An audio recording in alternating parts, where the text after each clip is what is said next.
సత్యమూర్తి వాళ్ళ ఇంట్లో అందరికీ కూడా బట్టలు తీసుకొని వచ్చి ఇస్తూ ఉంటాడు. "ఒరే రంగా, ఇదిగోరా, రేపు సంక్రాంతి కదా, మీ అందరి కోసం బట్టలు తీసుకొని వచ్చాను" అని చెప్పి వాళ్ళ ఇద్దరు కొడుకులకి కూడా ఇస్తూ ఉంటాడు. ఇక అది చూసి అక్కడ ఉన్న దేవ మిథున చాలా బాధపడుతూ ఉంటారు.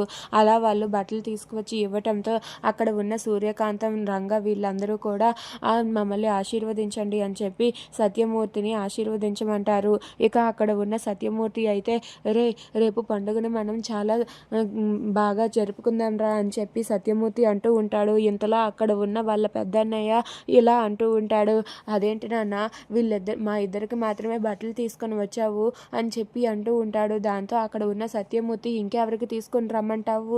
నాకు ఉన్నది ఇద్దరే కొడుకులు, ఇద్దరే కోడళ్ళు" అని చెప్పి సత్యమూర్తి అంటాడు. ఆ మాట వినగానే దేవ మిథున వాళ్ళిద్దరూ కూడా చాలా బాధపడతారు.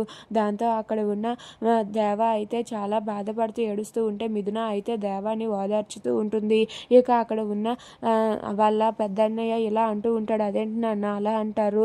వాళ్ళు కూడా ఎదురుగానే ఉన్నారు కదా, వాళ్ళకి కూడా తీసుకొని రావాల్సింది కదా" అని చెప్పి అడుగుతూ ఉంటాడు. దాంతో అక్కడ ఉన్న సత్యమూర్తి అయితే, "నాకున్నది ఇద్దరే కొడుకులు, ఇద్దరే కోడళ్ళు, నాకు చిన్న కొడుకు లేడు, వాడు ఎప్పుడో పోయాడు" అని చెప్పి అంటాడు. ఆ మాట వినగానే మిథున ఒక్కసారిగా చాలా బాధపడుతూ ఉంటుంది. ఇక ఆ మాటలు విని దేవ తట్టుకోలేక ఏడుస్తూ ఉంటాడు. అది చూసి మిథున అయితే దేవాని దగ్గరుండి అక్కడి నుండి తీసుకొని వెళ్ళిపోతూ ఉంటుంది. ఇక సత్యమూర్తి అయితే ఏం సమాధానం చెప్పాలో తెలియక అక్కడి నుండి సత్యమూర్తి కూడా వెళ్ళిపోతాడు.